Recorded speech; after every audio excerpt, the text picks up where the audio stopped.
genuinely really want to work with Ranbir Kapoor because I think he has the depth, he has the layered nuances that my kind of films need. Emraan Hashmi shot 24 hours with me. We are making it an ego argument. Okay, why should someone dictate the shift? I just went out for one of these award functions and I've not seen the kind of craze I've seen that's there for Aneet. But I don't get if someone just comes and tells me, I'm giving you 500 crores to make the film. I'm giving you the biggest actors. Do what you want. If I don't have a script that can live up to it, I don't think I'll do it. I think big budgets are not required, Tushar. We need producers with big hearts. Mohit, welcome to Variety India. We are here to celebrate Saiyaara. We are here to see what's next for Mohit Suri. How did Mohit Suri reach Saiyaara? What are Mohit Suri's thoughts on where he's at this stage in his life creatively? What excites him? But I want to open with a question, which is, romance is a genre. For a very long time, that genre was looked down upon by the industry, by filmmakers. You sort of brought it back. You didn't just bring it back, you brought it back with a bang. Did that sense of validation come in at some point? Totally, Tushar. I'm glad you said this because, when I started off and I was writing the film, very senior filmmakers, and actually not out of any arrogance, but out of really genuine concern, thinking that I'm a talented filmmaker, they thought I was wasting my time writing a newcomer love story. Especially newcomer first and foremost because, most of the so-called very big newcomers were getting launched on OTT. I wanted to come to the theatre. Then to write a love story in an environment when post-COVID there was the larger-than-life hero and action, and with the VFX reaching a certain level, people were blowing up more and more helicopters and cars. And here I was trying to make a very realistic, simple love story, not shot abroad, shot on the streets of Mumbai, of not very rich people. I think at that time it was a lonely thing, and the only people who actually had belief in me were my assistant director, Sankalp Sadhana, who was the writer of the film, and Rohan Shankar, who was the dialogue writer of the film. We were just few of us sitting there in my office writing this film with no producer in the picture. And then I met Sumanna Ghosh, who works for YRF, who's asked me if I had a love story. And I honestly didn't feel this was something they would take up. But I remember when I met Adi Chopra finally, he said, I've been looking for a love story for years and this is the love story I want to make. And he was the one who, I very apologetically said I want to make it with, I was suggesting established people, and he said my distribution and marketing team would love it, but I'm telling you're making a flop film if you make this film with established people. And I was like, sir, but who will make a newcomer film in today's market? And he said, I will. I don't know whether it was luck, whether it was fortune, whether it was, or just some passion that they saw in the script, something that I'd put in of myself. And honestly, Tushar, I'm not that kind of filmmaker who, while making a film, can turn around and say, "Ye to blockbuster hai, ye hit hai, ye itne crore kam." I don't know this. I don't know all this. But I remember during the making of the film, in a couple of scenes only, I turned around to Sumanna, who was on the set, and said, "I don't know hit or flop, but I think this film's a good film." And when the film got over, I actually thanked her, saying, "Thank you for letting me make this film. I feel very liberated." Because I was not trying to hit a number with this film. I was not trying to hit an opening. There was no actor's opening number day or business that I had to outbeat. And ever since Villain 1, I've been trying to beat that number, trying to, the Villain opened to 16.5 crores. I was like, let's do it. Tried a sequel, tried more action, tried everything possible in the book, and I didn't. And when I stopped trying, and just said, let me go back to what I started off loving, why I wanted to make films. And it got all the love. I'm not upset. I love the collections that it's got. But more than anything else, it's the love that came its way, Tushar. It's not, and it was all over. It was from all senior filmmakers, people that I didn't even know thought I existed as a director, to the South filmmakers calling me up. Usually it was us who was calling them and talking about their film. Suddenly they were calling me up. Everyone. And it wasn't the courtesy call for a commercial hit. It was genuinely them pouring their love out, saying this is what we all wanted to see in Hindi films. A film that doesn't talk about hate or have an agenda or anything, just about love, and you did it that way.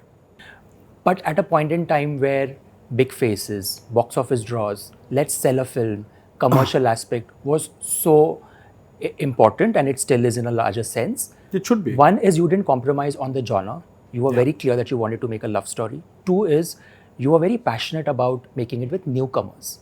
And the fact that you were like, no, I want to pursue this. How does one sort of navigate that bit of staying true to who you are? You know, I felt that I wanted, because the kind of film and this, let's be honest, we stopped being authentic to the script, and we've always tried to make a project out of it. You know, when a filmmaker, I don't think any filmmaker, when he starts off writing the film, wants to make a project out of it. I don't think so. I would believe that. I just wrote it, and I did fall for this trap for a while. I did meet a couple of established people who showed interest in working with me, and when I met Adi Chopra, I did suggest their names. I was thinking this in my head, and my Sankalp, my writer, turned and said, "Sir, if Adi sir says newcomers, don't say no." And I was like, "Sankalp, do you want this film to be made or not? You know how much we've put in of ourselves in this film. You can't push the producer to work with new people." And there I meet this man in the room who says, "Why are you making this film with established people?" So I have to give him credit for this. I had the madness, but I had the passion, I had the script, I had the feeling. I didn't have the money, and he backed it with the money that he had to. And he obviously did also give me the cast, the boy. And he said, "I have just the boy for you." And honestly, he had in fact told the boy that to move on in life and leave YRF. But that boy hung around. He said, "I'll be an ADA, but I'll be here only." So I just think, you know, sometimes I think fortunes fall into place. But I must tell you that what the last year has seen, whether it's a big budget film or it's a animated film, what has worked in the last year has been authenticity, not sequels, not projects, but what has actually genuinely worked has been people trying to go out and making a film. All the films that I think have done really well last year.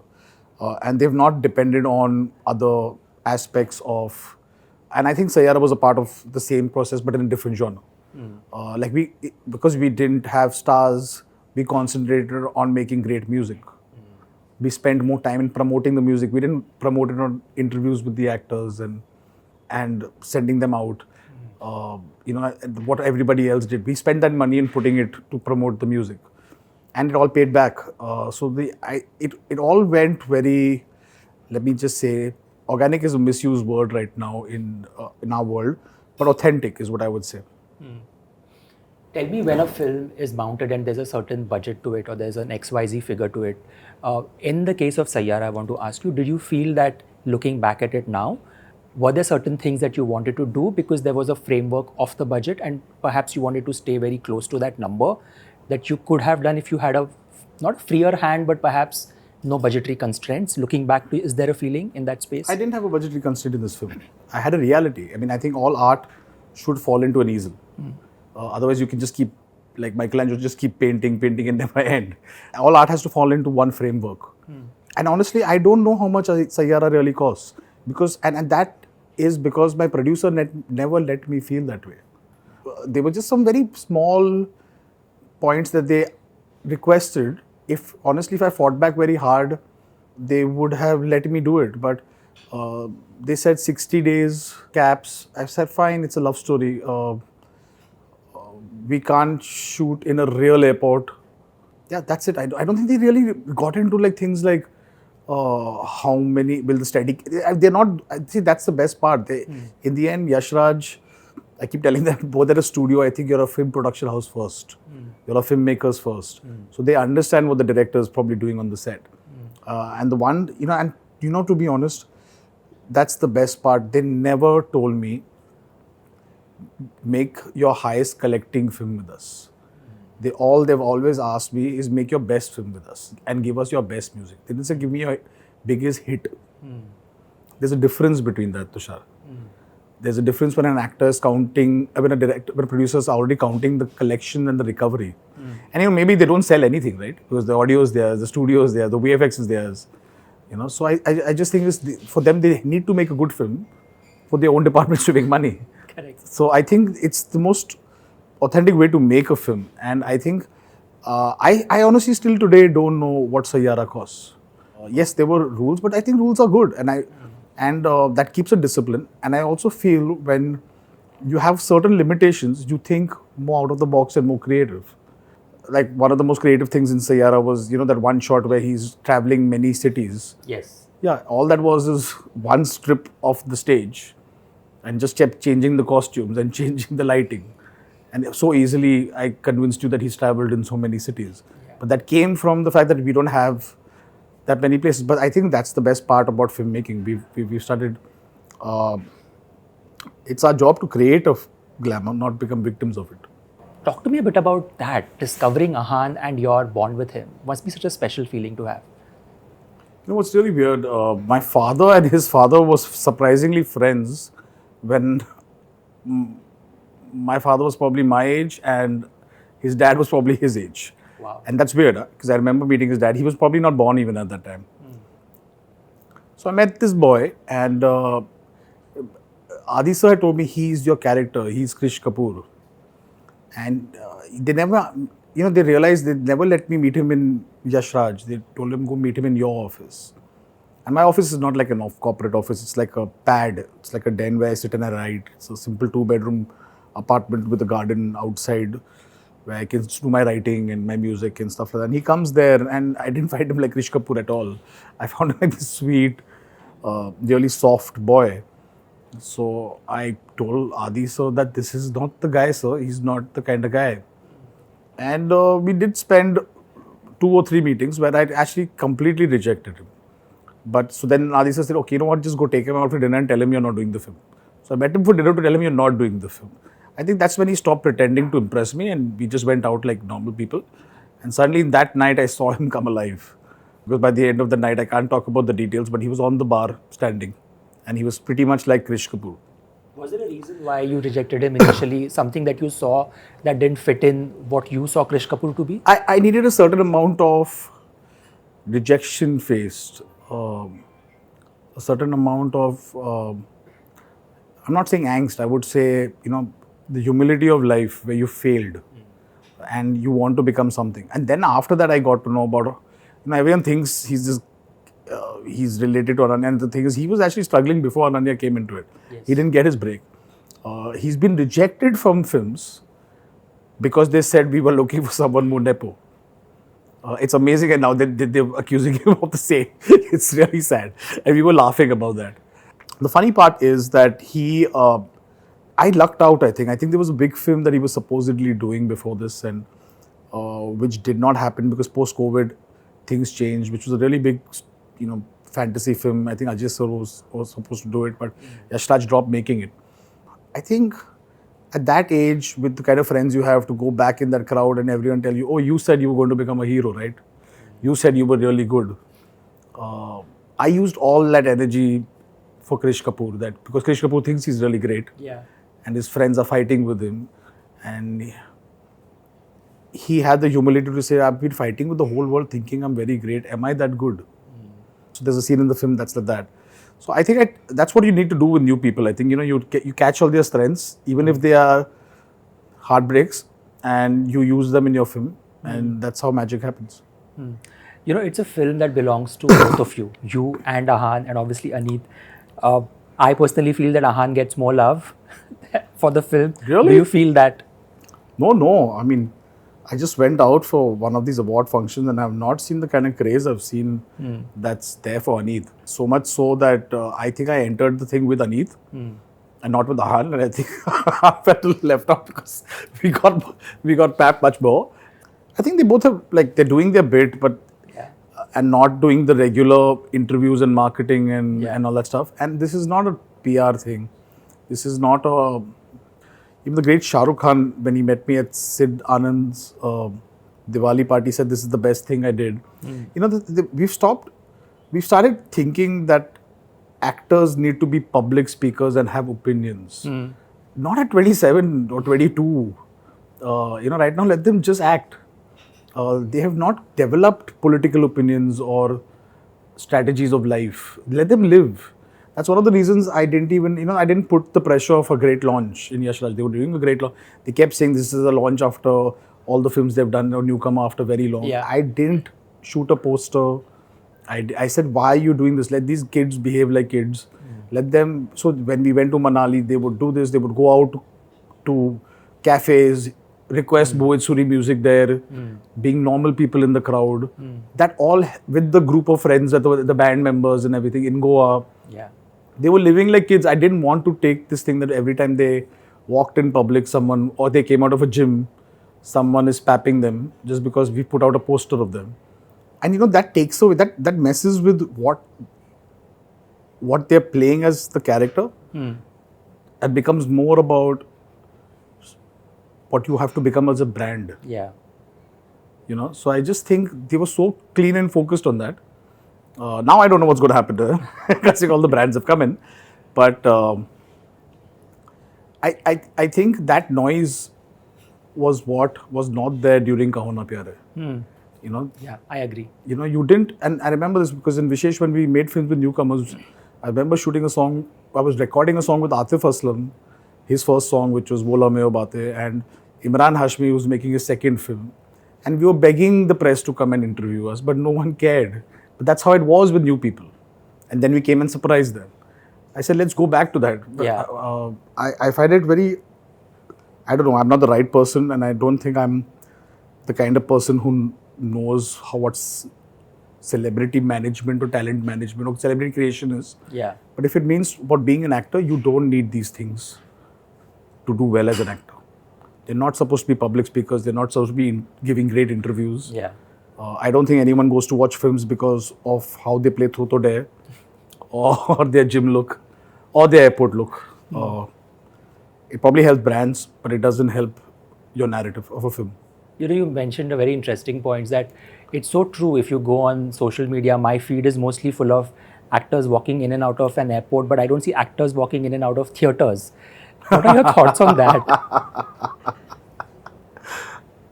As you've heard before, I have very strong opinions on that. But do you watch everything then? I watch everything. I mean, I don't go for trials, and everyone thinks I'm very rude and very antisocial. It's not that. At a trial, I think you should go, and even if you don't like the film, you're supposed to say you like it.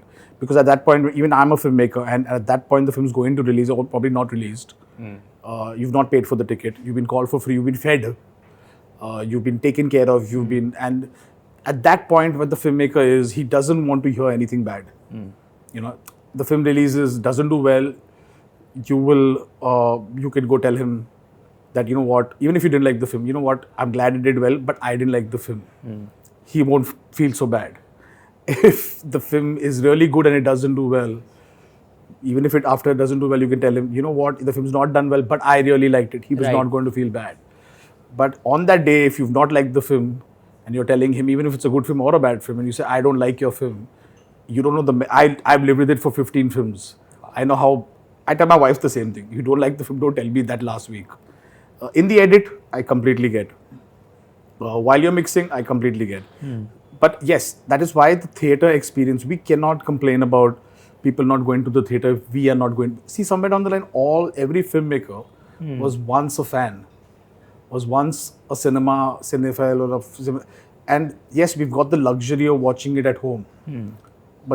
And that is thinking and consuming in a different way. But why do restaurants exist? Why are they still, we shoot cricket so well. Why do stadiums still get full? So I think the mass viewing of a film is way different from, and this is not a business thing. I still feel like a fan. I go, and I don't go alone. I buy tickets for all my assistants and we go together.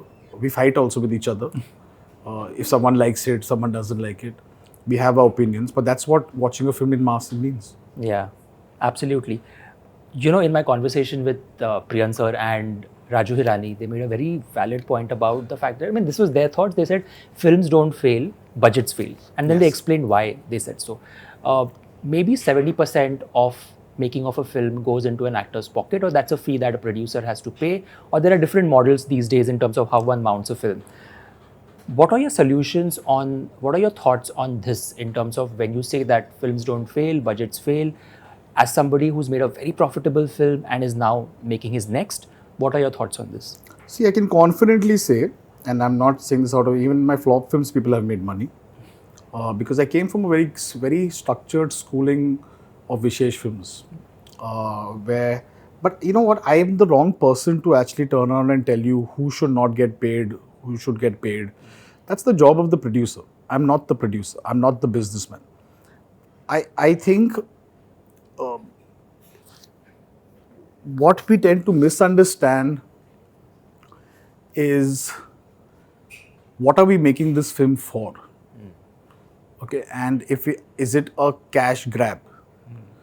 Then all these rules come in and stuff like that. I'm not saying that filmmakers won't make a flop. In fact, Adi Chopra told me this.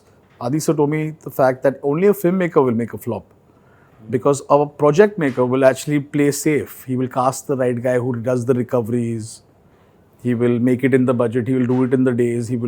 It's the filmmaker who goes wrong with his vision. The project maker doesn't. And I think that makes most sense. Like in this film, as I said in Saiyaara, I don't know the budget of the film. Although I've been a director who's made films in budget and stuff like that. I asked them to put it down into fundamentals of work. I don't know I don't even know how much Ahaan Panday got paid. Okay. Really? I don't know. I swear I don't know. I don't know what my VFX cost is in the film. It was very less, but I don't know. I don't know what Aneet Padda got paid. I don't know what my cameraman got paid. Have you always been like this? No, see, I've also produced a film, so I know it that way. Correct. In Vishesh, see, that's what I think liberated me here most, I think. And that's, I have to tell you this, with all the love and everything, one of the best things that really happened is I saw Mahesh Bhatt sent a message to Adi sir, thanking him for giving me the wings to fly that he probably couldn't do in his company. And Adi sir told him the same thing, that whatever he is and the discipline and everything he's got is from you, sir. That's something the collections on all are damn good. The collections will be beaten. Every hit in time, maybe in 5 years, maybe some newcomer film will cross this business, maybe. But this conversation is what I'll share with my daughter, that this is the kind of where two greats of different schools were talking about me. While I agree with this, budgets, I think if the budget fails is that everyone has to do their job in a film. The actor has to act well, the director has to direct well, and the producer has to make sure the film is economically viable. Let the producer do his job. And I am not in that. So I'm very glad, and he was very clear, he didn't want to make a quick film. Yeah. He said, I'm not making this. He's saying this is a tentpole film for me. Wow. He said that to me. So tentpole is not, and honestly, Tushar, I don't want to make the biggest budget film in the country. I want to make the best film in the country. That's always been my dream. But what if a producer or a studio tomorrow onboards you or calls you for a meeting and pitches something which has a lot of money in it and sees you as a visionary on that? Would you still say, like, if at all that pitch appeals to you, will money it's not like it's not happened. I have never done a film because I felt there is a budget available for the film. Even when I've seen a film in the theatre, if I've felt I really loved the film, I get jealous that not that they got more money. I feel, why didn't I think of this idea? Yeah, correct. And someone else did. Because I think genius is an idea, not a person. So I would be more attracted if someone gave me a great script, which has never happened till today. It's always been me coming up with the idea or whatever. But I don't get if someone just comes and tells me, I'm giving you 500 crores to make the film. I'm giving you the biggest actors. Do what you want. If I don't have a script that can live up to it, I don't think I'll do it. It has happened. I can't mention which films. But it's not... I don't think that drives me. I don't know if that... I don't want to say this, but I did say no to... People thought I was insane and they thought I was getting paid a lot of money for Saiyaara. Because I said no to some really big budget sequel films, franchise films, and with big stars, and decided not to do that. And decided to do Saiyaara, which is a newcomer film, which is a love story. They thought I was insane and they thought, I was getting paid too much. I did. I was probably doing it half the price. You speak so fondly of Bhatt Saab, and he is so fond of what you've done in terms of taking the family legacy ahead, in terms of the production house and where it's at. at any point, was there ever conversation to revive, Vishesh Films, or like you getting involved on board in terms of doing that? I mean, Mukesh ji does call me about the same thing. Did Mukesh ji reach out to you post Saiyaara? He came for the trial. He came for the cast and crew trial. And I don't think he asked me. He just told me I'm coming. And Mukesh ji can do that. And I remember, I didn't know how to do this. I went to Adi Chopra because they're very, like, even they say, it's Mukesh ji, let him come. Like that. But you can't say no to Mukesh ji. Yeah. He'll just come. And, I love Vishesh. Vishesh is the closest thing I have to a younger brother. He's my cousin, but in every way very close to me. And whenever he needs me, I will be available. But I think he's out there wanting to prove himself without. I think he wants to do. He keeps telling me this, that you went out and did villain and got out of this thing of Vishesh Films and not just being Mahesh Bhatt's nephew. Yeah. And you developed your own thing. Correct. I want to do it on my own. So I'm always available to Vishesh whenever he needs me. He wants to find his own voice now that he's become a father also. But I will definitely miss Mahesh Bhatt in this environment because I don't know if they are working together. Tell me, what are your thoughts on the fact that there is this whole conversation going on, doing the rounds, that male actors only work for 8 hours? There is this. Is there? There is a conversation doing the rounds where a female actors perhaps are made to work for longer hours. Male actors work only for 8 hours. Being somebody who's been on set, has been a producer, director, is that true? Is that a valid number, or this again is subject to change? I don't know how recent this is, but I haven't ever faced that. I mean, I've had actors work 24 hours if you needed it. Like, we were shooting for Avarappan and we had a really expensive location in the presidential suite of the Intercontinental Hotel on the terrace, and we had it only for 24 hours. And Emraan Hashmi shot 24 hours with me. Yeah, this whole argument is something else. We are making it an ego argument. Okay, why should someone dictate the shift? But let's look at how quality of work happens, right? Like, Correct. let's talk about resetting. Let's talk about unit getting. I mean, if a unit is working 12 hours on the shift, they're actually working 14 hours because they're loading, unloading. But they're getting paid only for that 12 hours. I mean, it could be even 15 hours. Then they go home. So we're making this more about the actors and thinking they are demanding it.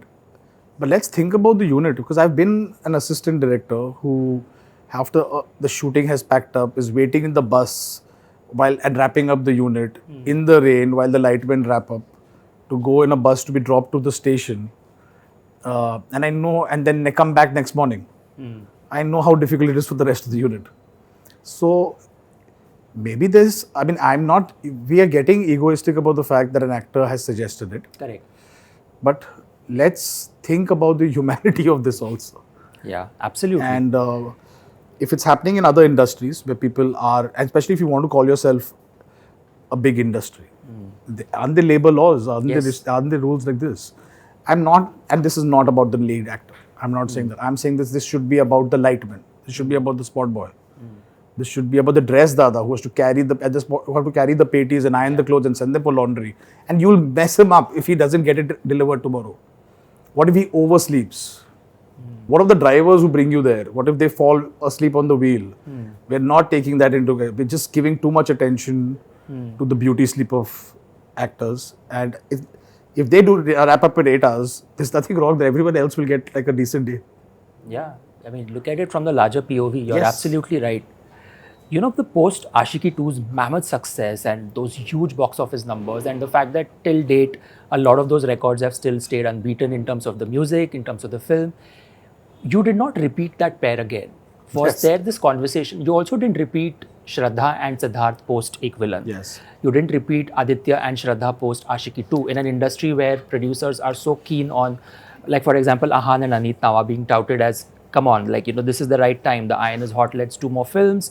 The audience wants more. They're hungry for them. How does one stay away from that? Isn't that a tempting point? See, I think I was trying not to repeat the magic because it never is the same. So I was trying not to repeat Shraddha and Aditya after that. Because for me, Aashiqui, besides the sequel part of it, everything was also too special. So, Aditya came to me and said, like, we've not worked together after Aashiqui. What the hell? You're working with everyone else and all. I've been such a friend of yours. So I said, I'll make an action film with you. I made Malang, which did well, but not a love story because I can't beat Aashiqui for myself Correct. with him. So but you know what? A soul or a principle should not turn predictable also. So I think you should be malleable when it comes down to what is right. And I think, yeah, let's be honest, let's cast right for the film rather than cast budget-wise appropriate for the film. Because I've realized that whenever I have cast appropriate for the character, it has landed for me. And whenever I've tried to make a project, it hasn't landed for me. What are your thoughts on the fact that somebody is saying that Saiyaara is inspired or it's been inspired by another film? Everything I do is inspired. How do I create? I watch some things, I read some books, I live some life. And I tell my friends this, that everything you share with me has no copyright, I'm telling you this. I will use, misuse, abuse everything that you share with me. Everything is inspired. I'm not a sage who went up a mountain and came up with great things and great thoughts and all. But to say that the film is only that and that's completely unfair to Sankalp Sadhana. I had an idea of a film. Every creative person who wants to be popular, who wants to be somewhere, wants to be loved. It's not just the money. The need for fame is the need to be loved. And what if a person wants to be remembered forever and then falls in love with someone who's forgetting him? That was the germ of our idea. The idea was, whenever you hear a melody, it doesn't take you back into the recording room or even the artist who sang the song. It reminds you of a memory you've had with somebody. It could be a friend, it could be a lover, it could be a parent. Think of it. You don't think of the singer's face. That happens. Exactly. That was the germ of the film. That is not the Korean film that they're saying it is. Yes, how do we make this into that's an idea. How do we make this into a plot? What is the plot? Okay, music makes you remember something. This all is not the Korean film. Music makes you remember. What do you forget? What if you are forgetting things like your Instagram was slowly deleting? Because that's the first thing we do when we break up. We delete all memories. But what if it was unintentionally deleting? How paranoid that make you for your Instagram account? Imagine your mind. And from there, it adds up. There's a bit of music in lyrics. Where a girl helps a struggling guy with his arrogance issues. If that's done in a wrong. So, yeah, everything is, but you cannot take away the things that worked for the film. This was something I used to do in college because my sister had fallen off the bike and because she fell asleep with a cousin of mine. So I always had this paranoia that if I was with the girl on the bike, she would fall down. So I used to tie the jacket and do this when I was in college. Whether it's the story of a guy who wants to be famous, I could have internalized though. I was brash, arrogant, fighting with the world. As a kid, saying I'm going to be the biggest. It's only when you become the biggest you realize the world doesn't matter. You were actually looking to be loved by one person. The father's background, that's all not there. Yes, we did feel, how do we make this contemporary? Okay, there's an Alzheimer plot. Alzheimer's doesn't belong to one film. There are too many, then a guy is singing, it's like Aashiqui somewhere, where a guy is missing somebody. So I think it's all, everything is a mixture of everything, but that's what a director is supposed to do, I think, or a writer puts in. And what people have to say, they'll want to say. They'll say it's from here, it's from there. There was a great film of Divya Bharti, I think Dil Ka Kya Kasoor or whatever, where he's getting cancer and he's turning into a musician, I think. And it's happened when I was a kid. Even Star by Biddu has a guy who wants to become a successful musician. Yes. Yeah, these are all films I've watched and loved. Have I watched these films to sit and remake it? No, it wasn't that. So I wish I was that contrived and calculative. I would have been far more successful in life. But your reaction when you saw all those reels of people getting IV drips and fainting, yeah, that became a phase, no? I remember post-release. It was just, And then that got into a conversation that, oh, are these marketing gimmicks to promote the film? People were organically reacting to certain scenes. Little bit that I know about Mr. Aditya Chopra, I don't think he believes in marketing in this sense. And honestly, yes, it could be possible that the marketing department maybe highlighted certain really insane videos. I think it just started off with people genuinely feeling and making videos. Yeah. And those started going viral because people wanted to see more of Saiyaara. Yeah. So people started pushing the bar and doing the same things to make it better. But I've seen 100 other films after that doing that, trying to repeat the same thing. And it didn't work. It didn't add up. I've seen people recreate the same thing, get animals into theaters, get that like people dancing on top of everything they've done. But I don't think, I'm sure the one thing I can tell you about YRF is that they're not fudging numbers and they're not creating fake marketing. I'll guarantee you that. You know, YRF had put so much faith in you, and I love the fact that how this equation, this dynamic with you and Aditya Chopra and other people involved in YRF. Talk to me a bit about your relation with YRF and with Aditya Chopra. Yeah, this can be the most someone has ever really given me. Yeah. And what he's given me is independence. What he's given me is not controlling. What he's given me is not breathing down my neck. What he's given me is work your way, find yourself. Don't work the way like they normally make music inside their own studio. He said, I love to be in every musician's own studio and go there. He said, do it your way. You want your music, do it. They've never had multiple music directors in one film. They said, you can't, and he was very right. He told Akshay was the producer, and he said, Akshay, you want Mohit Suri's music. You have to let Mohit Suri work the way he does. Correct. He saw the edit, it was amazing. The argument was the other way around. Because we wanted to go release date, he had not seen anything of the footage. He was giving me all my space. It's a new boy's career, new girl's career, newcomers, even the producer was new. So they were all worried, like, what's the film he's made? So let us watch the first cut, the loose cut, and then decide the release date. Because in case you need to reshoot something, or you want to, if something's drastically wrong in the film, something's not landing in the narrative. He saw a loose cut of 3 hours and 10 minutes. This is the first time in my life this has happened, is the producer has come out and said, I don't know what you will cut. I don't want a film less than 2 hours 45 minutes because you will kill the feeling. This film is going to do 100 crores. Okay, and honestly, at that time 100 crores was big for this film.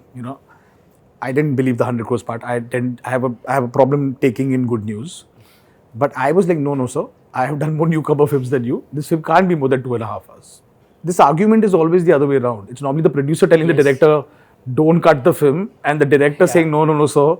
Cut the film, and the director saying, no, sir, it's my baby, I won't cut it. I was arguing with him. But see, that's the difference. Any other producer would have probably said, make it 2 hours, 10 minutes. What he made me feel, and the things like he said, edit, do the music on the whole film, do the background, see it on the big screen, then cut it. Nice. Because then you're cutting for the theatre, you're not cutting for the television.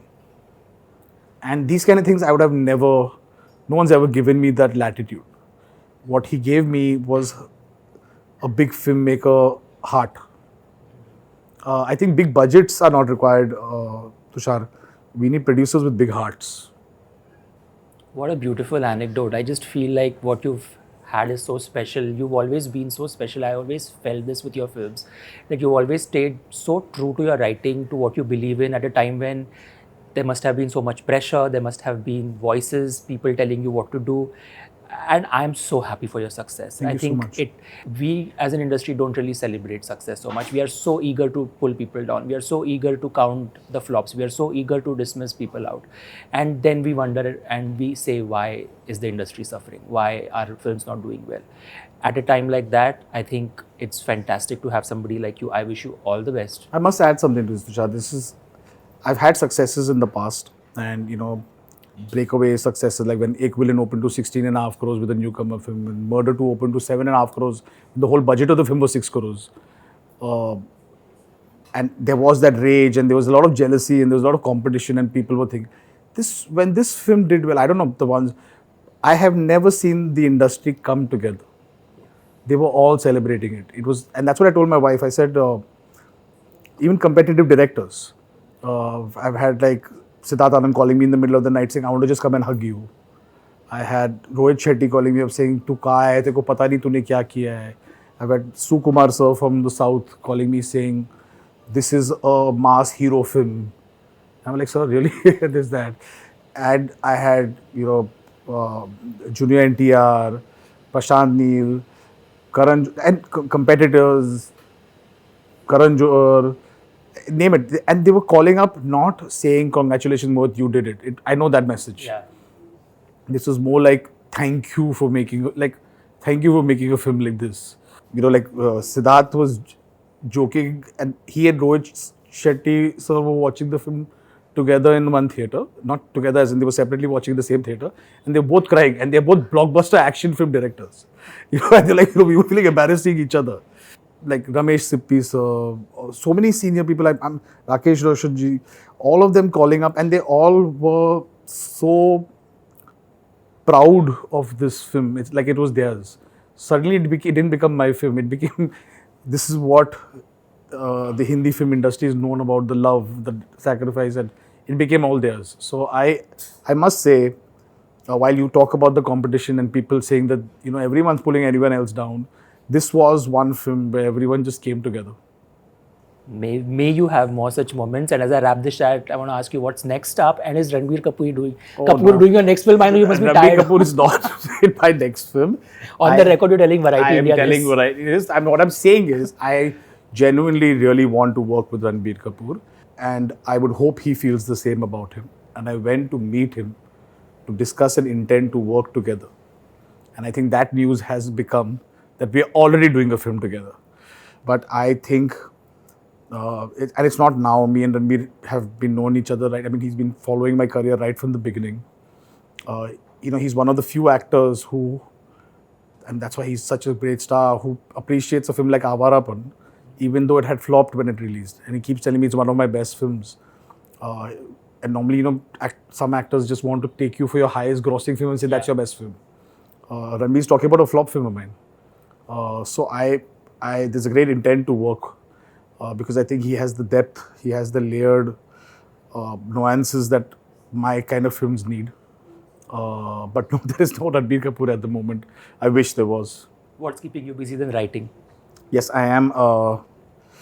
So I write, and I write like a script. I write, and then I let it breathe for like a month at least, because I think, in the josh of it, you love everything. Yeah. But after 1 month, when you come back, you realize where the cracks are and where things are. And that's what I'm actually doing. So we'll let you and your writing breathe. So the next time we meet, perhaps there's a news that we would have to discuss. 100%. 100%. Thank you for this lovely chat. Thank you so much.